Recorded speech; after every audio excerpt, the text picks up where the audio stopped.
Annyeong. Selamat malam dari Kabupaten Sumedang di Jatinangor. Jam 10 lewat 8 menit. Hari ini mau ini guys, mau mereview buku yang aku selesaikan di bulan ini. Sebenarnya ini kan target bulan Februari, tapi ternyata aku nggak selesai di Februari. Aku baru selesai itu kemarin sebelum sempro, satu sempro. Berarti tanggal 4 aku baru selesai. Dan ya aku mau mereview buku ini karena ini lumayan tebel, jadi kayak aku tidak bisa menuntaskannya satu bulan satu buku, karena emang agak, menurut aku ya agak sedikit bosen gitu. Karena sebenarnya itu bagus ya guys, self improvement kurang lebih menurut aku, sedikit isinya tuh emang self improvement. Agak mirip ya, tapi menurut aku sedikit sama buku ini, agak sedikit mirip tapi ini lebih detail lagi gitu. Tapi aku banyak belajar dari buku ini jadi bukunya tuh Kalau Diam Saja Kapan Bisa Berubah, Seni Menghadapi Ketakutan untuk Memulai Hidup yang Baru. Jadi aku beli ini bareng sama buku yang tadi. Nah aku emang tertarik karena judulnya ini loh, kayak kalau diam saja kapan bisa berubah, terus kayak ada kata-kata seni menghadapi ketakutan gitu. Posisinya waktu itu emang aku beli itu aku pas lagi masa-masa ya biasa kan, masa-masa kayak lagi ngedown gitu. Dan itu mungkin masih awal, aku masih beradaptasi banget sama rasa sakit yang terjadi waktu itu, yang kehilangan my dad. Jadi kayak, dan dari situ kan kayak aku ngerasa nggak ada pergerakan, dan kayak ya ada sebenarnya tapi aku ngerasa stuck aja. Dan aku ngerasa kayak takut, aku ngerasa kayak nggak ada gerak gitu loh. Kayak apa yang aku takutin aku juga nggak tahu gitu. Tapi mungkin rasa takut tuh muncul karena kayak aku udah nggak ada backingan gitu loh di belakang aku. Kan awalnya tuh aku ngerasa kayak sejauhnya aku pergi gitu, segimana ya susahnya ujiannya, aku tuh punya backingan di belakang aku tuh ada bapak aku gitu. Kayak manusia paling garda belakang aku, yang garda terdepan apa garda belakang, yang awas melindungi aku. Apa yang aku nggak bisa, aku bisa gitu. Aku jadi kayak oke gitu loh. Kayak misalnya seberat apapun aku pulang tuh punya rumah gitu ya, meskipun sampai sekarang aku punya gitu. Kayak aku juga bersyukur banget punya ibu yang sangat mendukung aku, ya yang amat support gitu apa yang anaknya pengen, dan kayak mengusahakan buat anaknya juga bisa menuju apa yang aku mau gitu lah. Aku punya backingan juga ibu aku, tapi beda peran, ngerti gak sih? Karena kayak bapak tuh kayak punya peran tersendiri gitu loh. Dan aku emang dari kecil sedekat itu sama bapak aku. Jadi kayak ya begitu, panjang ntar kalau cerita. Jadi buku ini latar belakangnya dari situ ya. Kayak aku beli buku tuh banyak keterkaitan dari pengalaman aku yang berhubungan sama bapak aku juga gitu. Karena kayak sepenting itu perannya, sebesar itu perannya di kehidupan aku. Jadi kayak oke. Nah kalau di sini ini tuh ngejelasinnya tuh detail banget, benar-benar sedetail itu. Jadi kalau misal ada bab tentang ketakutan atau tentang kita harus kayak gimana, apa yang mau kita lakukan, kayak dari step yang kayak kita nggak ada progres sampai kita mencoba buat ada progres dikit-dikit gitu. Kayak ini tuh dijelasin detail banget, dan bahasanya tuh sangat mudah dipahami. Bahasanya tuh kayak kita lagi ngebaca tapi itu tuh nggak berat gitu. Ini yang waktu ini juga mudah banget dipahami, tapi menurut aku sama-sama mudah dipahami, tapi ini tuh detail gitu. Jadi kayak ini tuh lebih dijabarin, lebih gitu loh. Jadi kayak kan ini juga tebalnya beda ya, jadi kayak mungkin ini lebih tebal karena itu. Aku juga belum nyebutin ini penulisnya tuh Puja Sindia ya guys. Aku sebenarnya mencari penulis ini, tapi emang kayaknya penulisnya tuh tertutup gitu loh, nggak ngebuka diri. Jadi kayak nggak ada profilnya, dimana kalau pas waktu nyari yang ini Mutia Sayakti itu ada gitu, aku menemukan fotonya, menemukan IG-nya gitu, kayak sedikit tahu. Kalau yang ini aku nggak tahu, aku yang nggak ketemu atau emang nggak menutup diri orangnya. Ya sebenarnya yang aku tandain tuh banyak, kayak lumayan. Ini aku mulai menandain tuh kayak sebelumnya kan aku yang stabilo tapi nggak aku tandain nih. Ini karena aku punya ini, aku tandain lumayan banyak. Jadi kalau kita bahas satu-satu kayaknya banyak ya. Jadi kayak ya nggak mungkin semuanya. Tapi ya tadi kan aku udah berkali-kali bilang kalau ini tuh ngejelasinnya detail banget. Tapi emang sometimes kayak bosen gitu, kayak diulang-ulang gitu loh. Kayak ini kan ada 3 bab ya.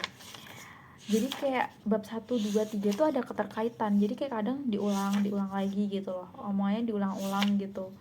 Jadi agak sedikit bosen, tapi ada sometimes kayak bab yang kayak aku sangat relate nih gitu, dan kayak ini bagus banget bisa ngejelasin sedetail ini, kita harus step by stepnya tuh harus kayak gimana gitu tuh jelasin gitu. Aku yang paling ini, aku mau bahas yang pertama dulu meskipun tempatnya di akhir ya, yang paling aku ingat banget dan aku ngerasa sangat relate pas waktu baca ini kayak tentang bab takut, bab pokoknya tentang menghadapi ketakutan. Mana ya nih babnya tuh,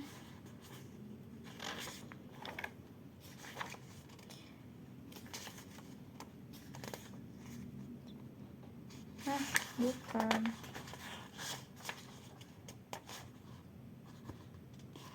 oh ya padahal di sini banget. Babnya tuh ini, jangan jadikan takut sebagai alasan gitu kan. Real gak sih buat teman-teman, kadang maksudnya buat katain tuh nggak terlalu nyentuh banget, tapi pas waktu baca dalamnya tuh relate banget. Kayak maksud dari ini tuh kayak kadang kita tuh sebenarnya kita tuh bilang kalau kita takut buat melakukan itu, padahal sebenarnya itu tuh kayak alibi kita buat karena kita males atau kayak karena kita nggak nyaman gitu, tapi kita pakai alibi takut kita memulai hal itu. Jadi kayak aku tuh di sini nulis kalau semisal menurut aku ya, kalau semisal nanti aku ada di masa kayak aku takut buat menghadapi sesuatu gitu, aku baca ini tuh kayak ngebantu gitu bab ini ke belakang ngebantu kalau ya wajar Isna ada rasa takut itu, ada rasa nggak nyaman itu, tapi kayak yang perlu kamu lakukan sekarang adalah ya udah lewatin aja gitu. After that kayak ya udah gitu, semuanya udah berjalan dengan semestinya, udah kayak takdirnya kayak gitu, dan everything will be fine, everything will be okay gitu. Kayak oke, kamu hanya perlu melewati mungkin beberapa menit itu aja gitu. Kayak contohnya ini ya, kan waktu aku baca ini aku tuh mau sidang sempro, aku tuh sebenarnya udah daftar dari 1 bulan sebelumnya, tapi karena kepergantian semester dan lain sebagainya gitu, jadi kayak mundur banget, aku baru dapat jadwal 1 bulan setelahnya. Nah pas waktu mendekati itu aku tuh ngerasa takut, kayak ngerti gak sih, takut yang kayak deg-degan gitu loh. Terus aku udah meyakinkan ke diri aku sendiri kayak oke, Isna nggak apa-apa, itu oke, kamu cuma perlu nggak sampai 1 jam kok, itu nggak sampai 1 jam. Jadi kayak ya udah, yang perlu kamu lakuin adalah siapin mental kamu, beraniin diri kamu, udah gitu loh. Kamu udah berusaha semaksimal mungkin untuk sampai di sini, yang penting kamu udah belajar semaksimal mungkin yang kamu bisa, udah mempersiapkan semuanya, udah minta pertolongan Allah, udah doa semaksimal mungkin. Jadi kayak tugas kamu tinggal bertawakal, serah diri gitu. Kayak ya udah, nanti insya Allah bakal lancar, kamu hanya perlu melewati itu gitu loh. Nah itu yang ada di sini tuh, itu buat kayak nggak takut. Padahal kalau dipikir ulang, kilas balik gitu, aku tuh udah sering merasakan momen-momen kayak gitu, rasa takut yang kayak takut banget buat menghadapinya gitu. Kayak contohnya interview gitu, interview magang yang pernah aku lakukan, interview magang ya, kayak gitu, setakut itu interview gitu kayak. And then apa lagi ya, ke ujian gitu. Sebenarnya kalau ujian yang tulis gitu nggak setakut itu, karena kita kayak datang, kita ngerjain soal gitu, jadi takutnya tuh lebih ke soalnya seperti apa gitu. Kalau kayak ujian sidang gitu kan kayak kita menghadapi dosen nih yang nggak tahu pertanyaannya akan seperti apa gitu, mungkin sedikit beda. Jadi kayak gitu, yang menurut aku relate banget sih interview sih ya, yang deg-degannya sama. Betul, nanti ya buat kedepannya pasti akan melalui hal-hal seperti itu lagi dan akan menjumpai. Jadi kayak ini tuh nanti mungkin akan menjadi suatu hal yang biasa karena udah sering dilewati gitu loh, udah sering terjadi dan udah sering dihadapi. Jadi kayak tugas kamu Isnah adalah buat menghadapinya gitu. Ini salah satu yang relate banget ya. Terus di sini juga ada stoikismenya menurut aku, karena dengan aku membaca banyak, enggak banyak juga, buku-buku kayak gini tuh aku bisa lebih menerima diri aku sendiri. Ini self love banget bukunya, buat self love banget, self care. Ini tuh buku buat mengapresiasi diri kita, memaafkan diri kita, selalu berterima kasih, nggak menyalahkan diri kita. Ini lengkap banget, yang di sini tuh nggak sedetail itu dibahas. Nggak tahu ya, aku mau bingung mau ngomong apa lagi, karena kalau satu-satu banyak banget. Tapi ini tuh di sini tuh kayak aku belajar kayak lebih menerima diri aku, lebih menyadari banyak hal. Ternyata aku tuh bisa loh ini, ternyata aku tuh juga kayak gini juga. Tapi kenapa aku selama ini kok nggak pernah berpikir aku bisa kayak gitu, dan selama ini kenapa aku nggak pernah mikir kalau ternyata aku tuh jahat loh sama diri aku gitu. Mungkin sebelumnya aku udah sering maafin diri sendiri, belajar buat maafin diri sendiri, terima kasih ke diri sendiri. Ternyata itu tuh masih kurang gitu loh. Aku belum sepenuhnya mengapresiasi diri aku, masih sering menyalahkan diri aku, masih sering berbohong sama diri aku sendiri. Apalagi masih banyak hal-hal yang enggak gitu, kayak gitu loh. Kayak terus yang aku lihat banget, sebenarnya kan semua perjalanan hidup tuh proses ya. Dan kan kita tuh sering berterima kasih ke diri kita kalau semisal aku dulu jarang berterima kasih ke diri aku sendiri, tapi karena aku jadi sadar sepenting itu buat terima kasih ke diri aku jadi kayak ada mulai membiasakan diri buat berterima kasih dan mengapresiasi, self afirmasi ke diri aku sendiri. Tapi waktu itu mikirnya aku kayak, aku tuh terima kasih ke diri aku kalau semisal aku tuh udah mencapai suatu titik yang kayak pencapaian gitu, aku udah dapat achievement. Padahal kita tuh perlu berterima kasih ke diri kita sendiri nggak pas waktu kita dapat achievement doang. Jadi pas waktu kita gagal, kita tuh harus berterima kasih ke diri kita sendiri gitu loh. Kayak maksudnya buat kita gagal itu kan kita udah berjalan sejauh itu ya. Gagal kan udah di luar kendali kita udah mengusahakan dan ternyata belum rezeki kita masih disuruh buat belajar lebih lagi gitu, buat dapat pengalaman berharga ini. Dan itu tuh perlu diapresiasi, perlu diterima kasih, perlu dikasih terima kasih gitu loh. Tapi aku nggak menyadari itu. Nah, dari aku baca buku ini aku jadi menyadari itu, jadi tahu itu bahwa gagal pun kita tuh harus berterima kasih ke diri kita sendiri. Dan pas waktu kita mengalami kegagalan pasti sedih banget kan ya, it's okay buat melewati itu semua, buat memvalidasi rasa sedihnya, dan itu manusiawi, nggak apa-apa, take time buat itu semua. Tapi jangan lupa berterima kasih ke diri sendiri dan jangan menyalahkan diri sendiri gitu. Jadi kayak lebih mengevaluasi aja, oh ini aku gagal, apa ya yang kurang, apa yang perlu aku pelajari lagi, sepertinya ada deh yang harus aku pelajari lebih gitu. Dan itu kan buat pelajaran juga kita gagal di situ. Dan yang paling penting itu jangan lupa berterima kasih juga, karena buat kita gagal di situ perjalanan kita juga sama-sama jauhnya. Mungkin kalau misal kita berhasil juga sama kan, bedanya itu emang bukan rezeki kita buat berhasil waktu itu. Jadi kayak waktu kita bukan di situ, jadi kita harus tetap berterima kasih atau kayak itu ngena banget sih waktu itu aku bacanya. And then di sini juga kayak ada juga kayak kata-kata afirmasi yang bisa kita ucapkan, kayak terima kasih ya karena sudah mau berjuang untuk hari ini, terima kasih sudah bertahan sampai sejauh ini, kayak gitu-gitu banyak. Kayak ini ada yang aku ini juga, berikan balasan yang setimpal atas segala upaya dan usaha yang telah kamu lakukan, entah itu berhasil atau tidak, tolong untuk tidak membedakannya nih. Entah itu berhasil atau tidak, tolong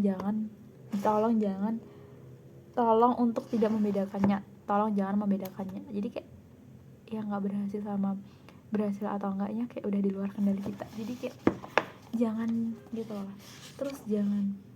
Terus ini juga kan kita nih, kalau misal kita ada orang yang nyakitin hati kita, ngucapin kata-kata yang menurut kita nyakitin, sakit kan, kita kesel, tapi kenapa kita sering berlaku sama gitu ke diri kita sendiri. Kayak misal hari ini aku melakukan kesalahan, aduh goblok banget gue gitu, atau kayak biji Risna kenapa harus melakukan ini, atau kayak bodoh banget, terus kayak menyalahkan diri karena keseharian malas-malasan gitu. Sebenarnya emang nggak sepenuhnya bener ya buat malas-malasan, tapi kan sometimes kita juga nggak apa-apa buat take time buat itu semua. Dan kalau misal kita melakukan itu dan kita tahu salah, ya udah gitu loh, kayak jangan terlalu menyalahkan diri sendiri. Kita juga manusia, kita pasti juga melakukan salah, dan kayak buat kamu malas-malasan sehari 2 hari kayak nggak apa-apa gitu loh.